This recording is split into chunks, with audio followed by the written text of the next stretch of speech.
In a Chicago hotel ballroom, deep into the early hours of November 21st, 2006, about 50 college students were pretending it was 1990. They were debating how the United Nations Security Council should respond to Saddam Hussein's incursion into Kuwait.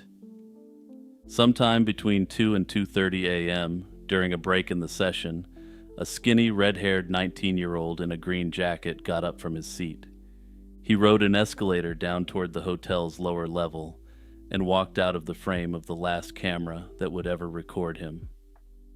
The pretend crisis carried on without him, but the real one was only getting started.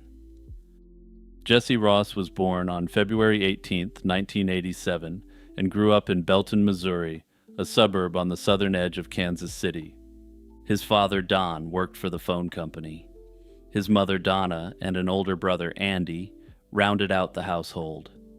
Jesse lived in his parents' basement, his own little kingdom, with plans to paint it in Kansas Jayhawks colors and have his friends sign the walls.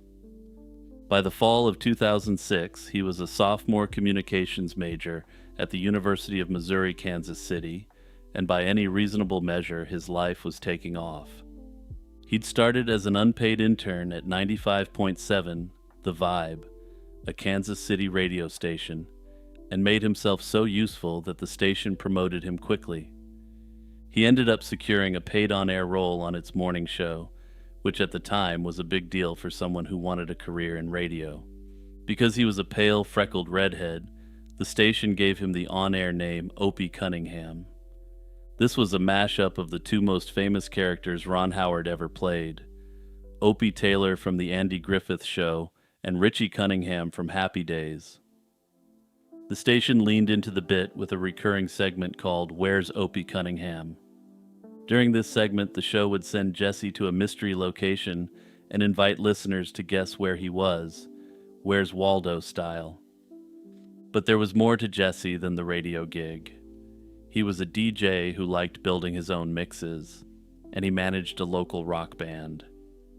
He'd gone through Catholic schools, had no history of trouble, and was described by nearly everyone around him as driven and enthusiastic. A former co-worker later offered a more careful read. Jesse was maybe a little sheltered and a little naive, the kind of person who assumed that everyone had good intentions. According to some theories of the case, that positive attitude, which had served him so well in life up until his mysterious disappearance, may have cost him deeply. On November 18, 2006, Don Ross dropped his son off to meet the Model United Nations group, 14 students in all, who piled into a van for the drive to Chicago. That afternoon, Jesse called his dad from the road somewhere near Joliet, Illinois, just to check in and tell him not to worry. They chatted about the Blues Brothers, which, having done that myself on a similar trip, I assume is the style when you're driving into Chicago. Unfortunately, though, this lighthearted chat would be the last conversation they'd ever have. The event that brought Jesse to Chicago was the American Model United Nations Conference, a 4-day gathering that drew more than 1,000 students from colleges across the country. The main sessions ran at the Sheraton Chicago Hotel and Towers, a huge property on East North Water Street backing onto the Chicago River. The delegates were spread across several hotels, and Jesse and his roommate, a friend named Ralph Parker, were booked into the 4 Points Hotel. This was a little over half a mile northwest of the conference venue. The first 3 days were the usual blur of committee meetings, speeches, and free time. On the third afternoon, during a 5-hour break, Jesse took a friend and fellow delegate named Megan to the Billy Goat Tavern.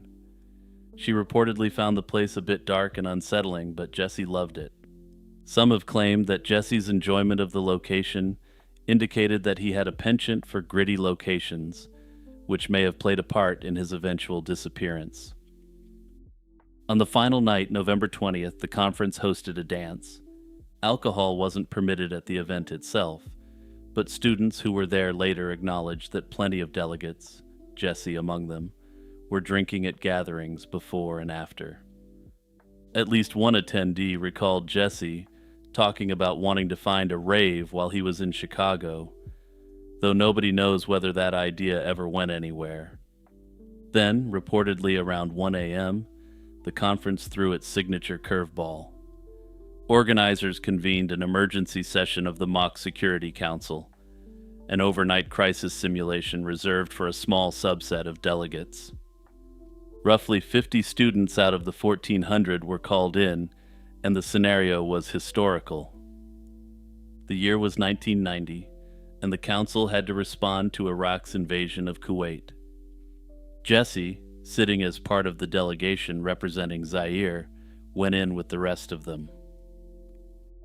Witnesses who sat through that session agreed on the basics. Jesse had reportedly been drinking earlier, but he didn't seem impaired, wasn't acting strangely, and gave no indication that anything was wrong. Sometime between 2 and 2:30 a.m. during a break, he stepped out of the ballroom and he reportedly told his friend Ralph that he needed a breather. Hotel cameras picked him up as he left the ballroom and rode an escalator down toward the lower level. He was wearing a white t-shirt, a green warm-up jacket, blue jeans, and black sneakers, with dark wireframe glasses. Those who reviewed the footage said he showed no visible stagger, and nothing about him looked out of the ordinary. The Sheraton had security cameras covering every exit except the ones on the south side of the building, and not one of those cameras recorded Jesse leaving. The walk back to the 4 Points was about 10 minutes through the heart of downtown Chicago, well lit and covered by outdoor cameras along the way, but none of them caught him either. The one uncovered route, the south side, opens onto a riverside esplanade, and if Jesse left that way, he'd have come out beside the Chicago River. But that direction leads away from his hotel, and the walkway is lined with a 4-foot iron barrier between pedestrians and the water.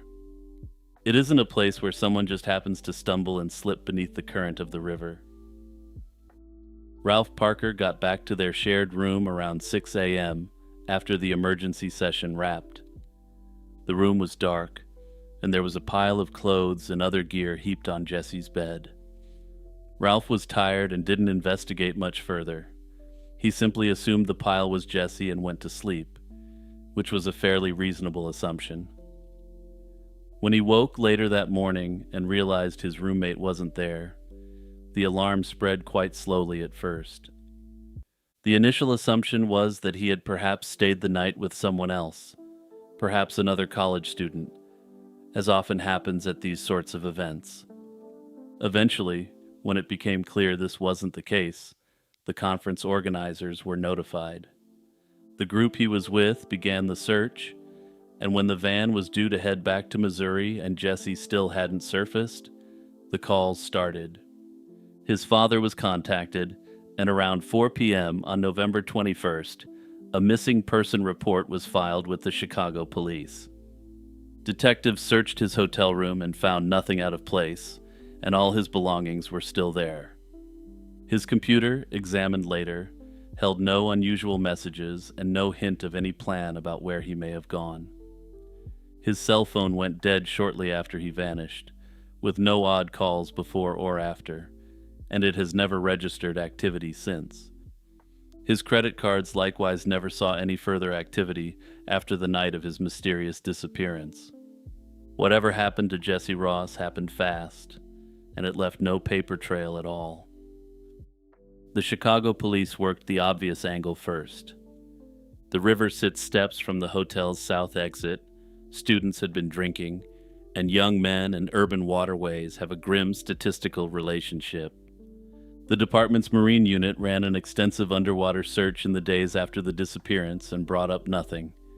Years later, a detective named Mike Roth, who inherited the cold case around 2012, sent the marine unit back in with newer, more sensitive sonar equipment.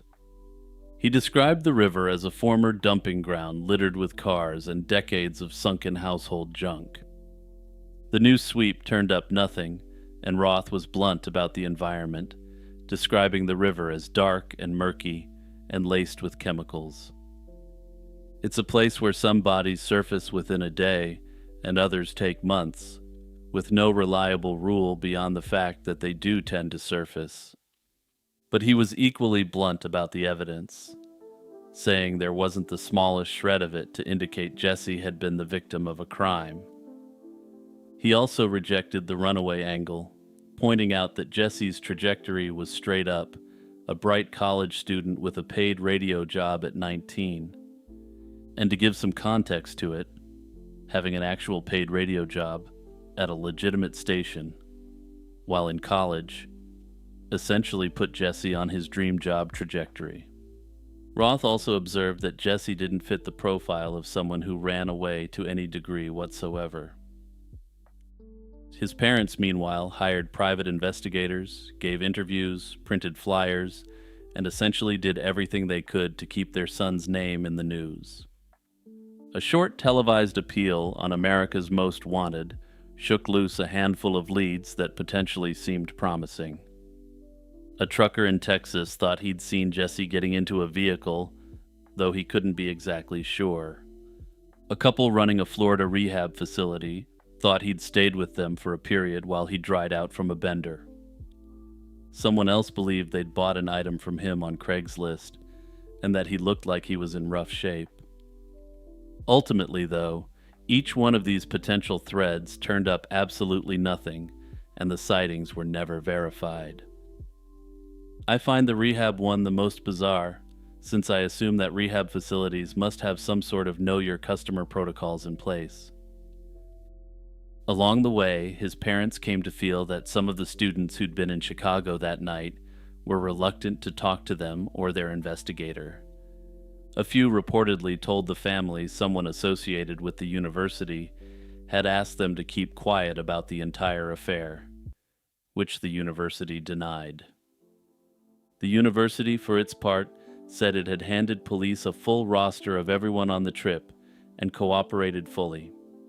Detective Roth likewise said nobody had refused to speak with his investigators. Then, in 2010, the one person who'd shared a room with Jesse that week, Ralph Parker, lost control of his car in a late-night alcohol-fueled crash and perished. If Parker knew anything more about what happened to Jesse, he took it to the grave with him. The default theory has always been that the river was involved in Jesse's disappearance in some significant way.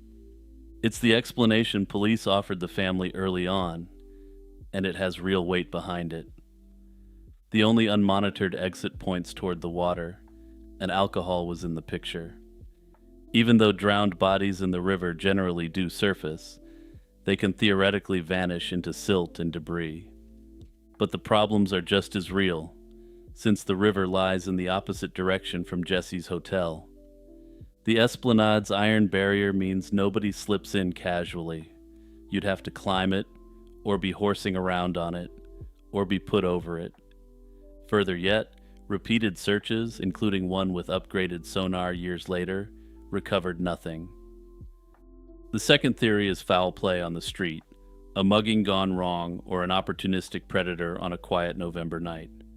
The walk was short and considered safe, but at 2:30 a.m., the sidewalks were mostly empty, and a slight, trusting kid from the Missouri suburbs would have made an easy mark. The counter-argument is the total absence of evidence. Nobody heard or saw a struggle, nothing of his was ever found, and no camera caught so much as his shadow on the route. Personally, having walked around Chicago before for a similar sort of conference when I was in university, I can see this being what happened. Things can get pretty hairy pretty quickly on the streets of Chicago at night, and given that everything suggests Jesse was a bit naive to the streets, a mugging gone wrong seems plausible. That said, of course, I do have to come back to the fact that there's absolutely no evidence that this happened. The third theory keeps the story inside the hotel, and in this version, something went wrong among the students themselves. Perhaps there was an overdose or a fight, or some drunken accident, and someone concealed the outcome rather than face the consequences. It would explain why no exterior camera ever recorded Jesse leaving, and it's fed by the family's lingering sense that some attendees knew more than they said. Police never found any evidence for it, But Jesse's own mother has openly wondered whether another student could have moved his body out of the building.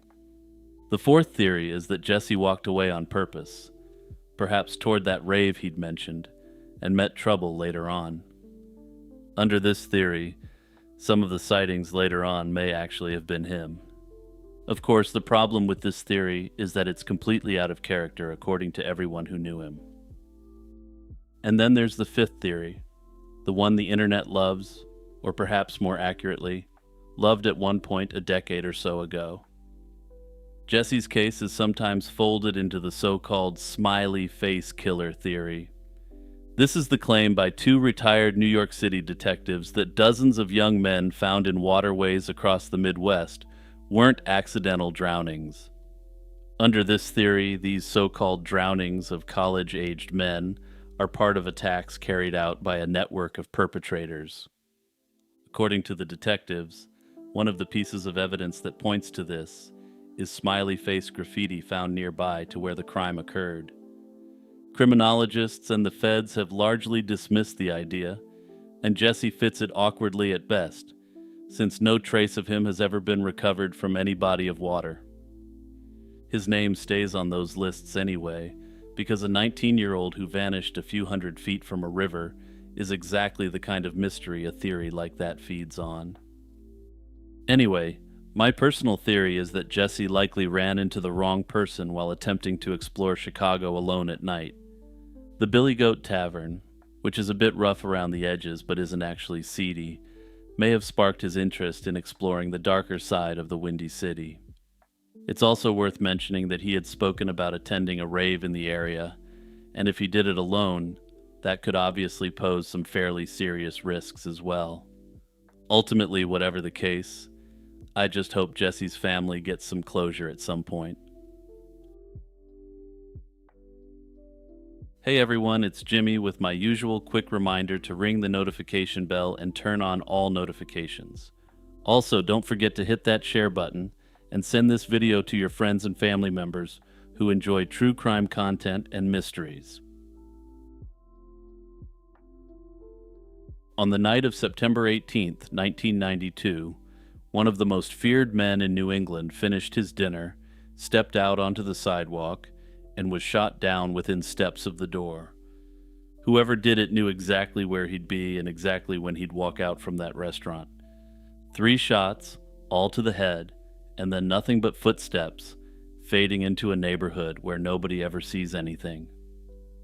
In the decades since, the men who ordered the hit and planned it have been named in courtrooms and federal filings, but nobody has ever been charged with pulling the trigger. Kevin Hanrahan was born on June 25, 1953, and grew up to become one of the more unusual fixtures of the New England underworld. He was an Irish-American enforcer in an area where the Irish-American mob was extremely powerful, but he was trusted with some of the ugliest work of an Italian-American crime family. The Patriarca family had run organized crime across New England for decades, and for most of that run, it was headquartered not in Boston, but in Providence. From there, the elder Raymond Patriarca directed the whole operation from a vending machine business on Atwells Avenue. Under his rule, the family was famous for its discipline, and disputes got settled quietly, and such open violence required approval from the top. Federal Hill functioned as something close to neutral ground, the kind of neighborhood where tourists ate pasta a few doors down from men the FBI had been photographing for years. Atwells Avenue was the neighborhood's main artery, a strip of restaurants, cafes, and social clubs where the line between legitimate business and crime had a habit of blurring. Hanrahan's role in that world was simple. He was freelance muscle hired whenever the situation required a heavy. When a bookmaker got behind or a borrower stopped paying, the family reportedly sent Hanrahan to collect, and if the money still didn't appear, a beating did. He built a reputation as one of the most physically frightening men in the region, and he was the guy who was sent out to rough up other mob enforcers who stepped out of line. In 1975, while he was at a Providence spot called the Club Aries, An unidentified gunman shot him in the chest. When police got to the scene, they found Hanrahan wounded but fully conscious, entirely aware of what had happened and who'd done it. He refused to tell them a single useful thing, claiming he had no idea who had fired the blasts. He was only in his early 20s, and in his world there was no better advertisement. A man who takes a bullet and keeps his mouth shut is a man the mob can use.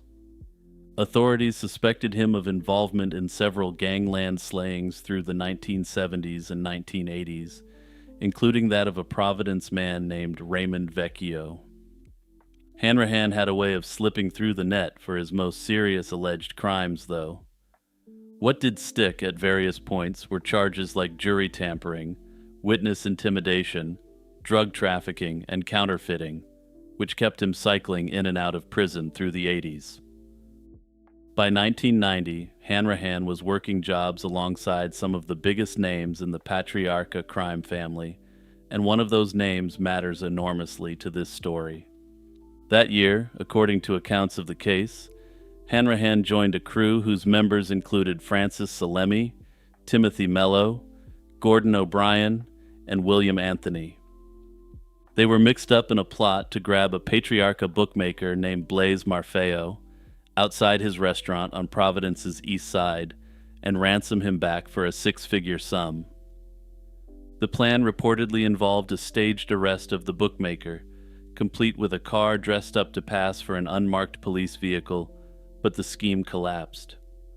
Accomplices were arrested, Hanrahan slipped away before police could grab him, and then Anthony implicated him, forcing him to turn himself in the next day. Remember that detail. In 1990, Hanrahan and Salemi were reportedly on the same side of a kidnapping plot. Within 2 years, one of them would allegedly be ordering the other's execution, and the other would be plotting to fly an explosive remote-controlled plane into the other's bedroom. After a stretch at Walpole State Prison, where he'd done time alongside Mello, the two reportedly went into business luring street-level dealers to an abandoned warehouse. They lured them there with the promise of cheap goods, but when the dealers arrived, they were beaten and robbed. As career moves go, robbing drug dealers has one great advantage, if you want to call it that, which is that the victims don't file complaints with the cops. But it points to something important about Hanrahan in his final years, and it goes back to the fact that his upward mobility was limited as an associate for an Italian-American crime family.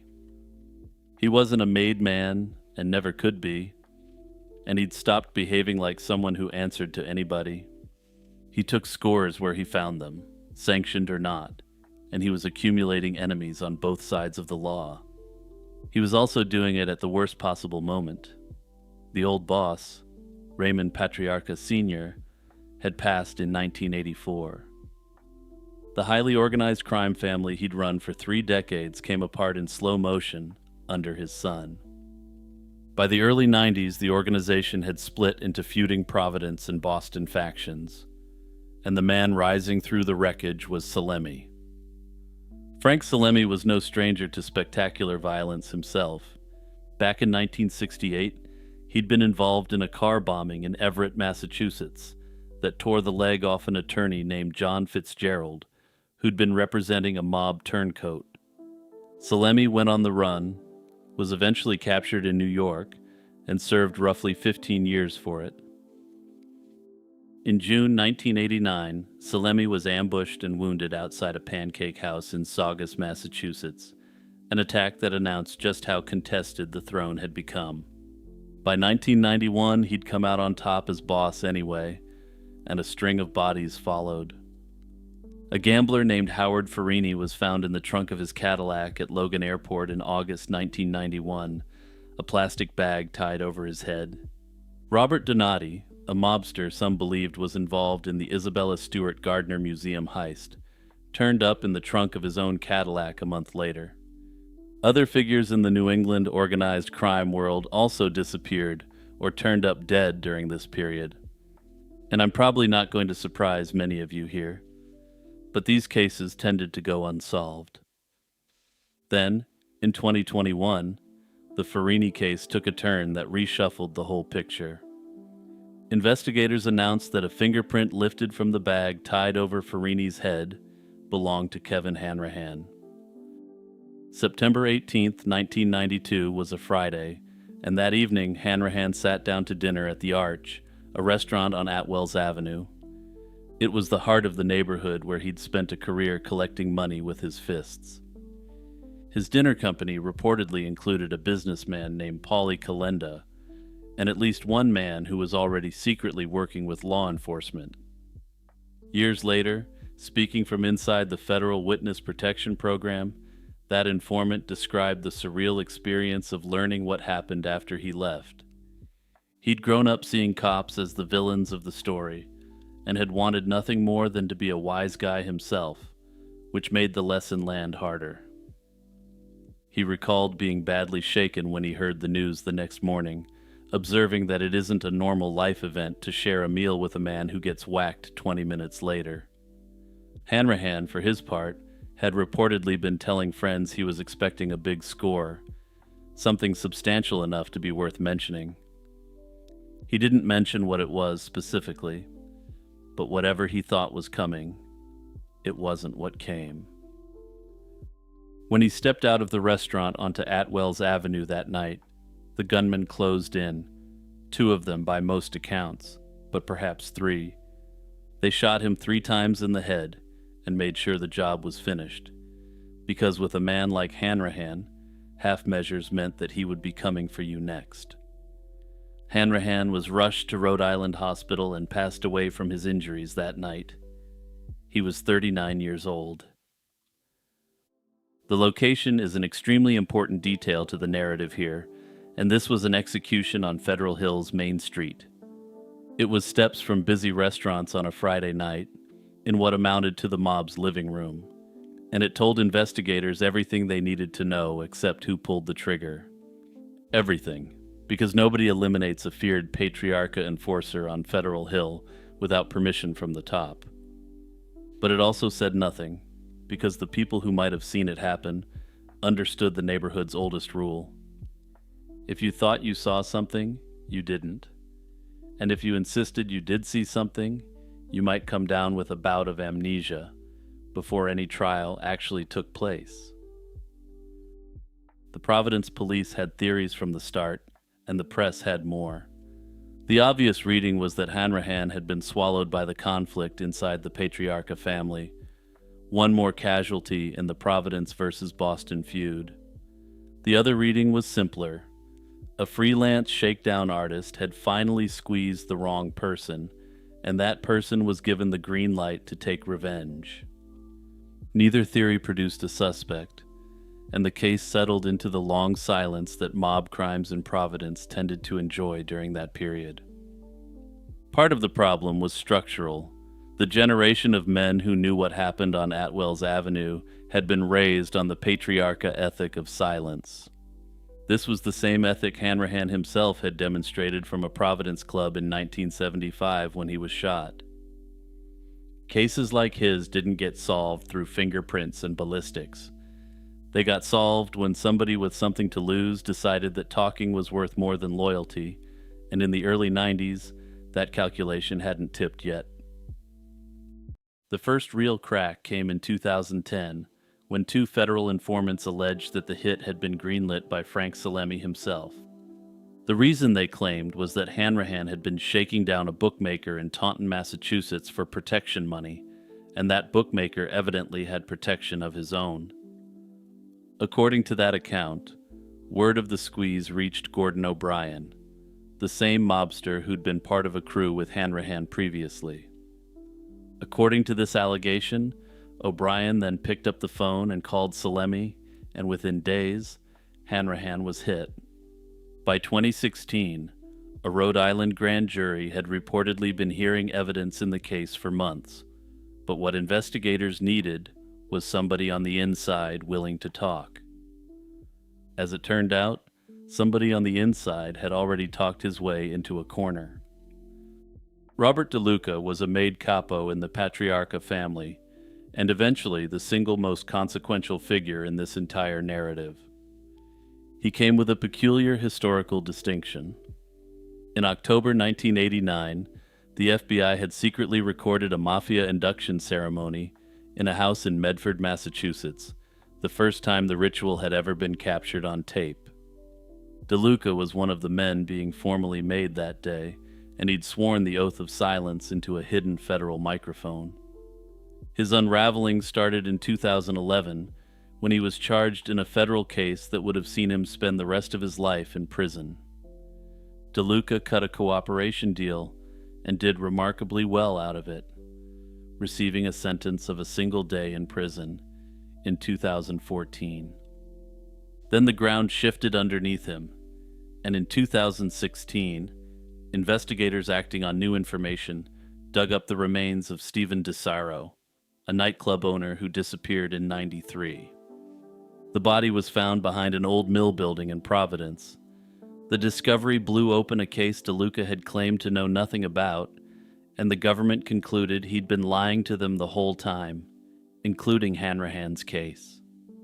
He was arrested again in June 2016, pleaded guilty in federal court to lying to investigators, and this time the truth started coming out in volume. In January 2017, at a surprise hearing in a Rhode Island courtroom, DeLuca entered a no-contest plea in the Hanrahan hit, becoming the only person ever charged in this case. The account he gave investigators, which prosecutors later laid out in filings ahead of Salemi's 2018 trial in Boston, finally put shape to the case. Salemi, by this account, ordered Hanrahan eliminated because the enforcer was suspected of plotting to take out Salemi himself. DeLuca and a mobster named Rocco Argenti were assigned to the job, but Argenti couldn't confirm or deny any of it, having died of natural causes in 2002. Notably, these two weren't the triggermen, and DeLuca never named who was actually responsible for firing the shots. Salemi, whose trial concerned the hit on DeSaro rather than Hanrahan, was convicted in 2018 with DeLuca's help. DeLuca himself, by then in his 70s, and telling anyone who'd listened that he'd renounced the mob and found God, was sentenced in the fall of 2020 to 10 years for the Hanrahan hit. However, as a result of his broader cooperation, time served, as well as his failing health, a federal judge granted him compassionate release just weeks later. But that's far from the end of the story, and not just because the actual shooters remain unknown. There's the strangest chapter, the one that surfaced in May 2018 in a federal court filing that got sealed again within hours of appearing on the docket. Inside it was a report from March 2016 summarizing what yet another informant had claimed about the weeks before Hanrahan's death. According to that account, Hanrahan had been trying to buy plastic explosives from a Boston contact known as Smitty, and he had two uses in mind. The first was to pack explosives onto a remote control airplane and fly it through the bedroom window of Frank Salemi's home, taking the boss and his wife with it. The second was a briefcase bomb, to be left and detonated at Euro Bistro, an Atwell's Avenue restaurant with ties to the mob. Around the same time, Hanrahan had reportedly been seen lurking behind a dumpster near the rear of Salemi's house, possibly disguised as a woman. It reads like something out of a cartoon, and it's fair to hold informant claims at arm's length, especially colorful ones surfacing a quarter century after the fact. But notice who the targets were. The bomb plots described in that report were aimed at precisely the men DeLuca identified as the architects of Hanrahan's death. Before the case fades into history, it's worth acknowledging that the accounts of why the hit was ordered don't fit together neatly. One version says Hanrahan shook down the wrong bookmaker, while another says Salemi believed Hanrahan was plotting to assassinate him. Then there's the extraordinary allegation that Hanrahan was trying to pull off an absolutely bizarre bomb plot. It's entirely possible that more than one of these stories contains a measure of truth, or that some were invented after the fact by informants with their own reasons for reshaping the past. That's the difficulty with organized crime history. By the time investigators finally hear the story, decades have passed and many of the people involved are dead. The other problem is that every informant was a former insider, someone with an angle they're still working, at least to a certain degree. What remains clear is that Kevin Hanrahan made enough powerful enemies that someone with real authority decided he needed to be crossed off. Exactly why that decision was made and who ultimately carried it out may remain one of New England's great unsolved mafia mysteries.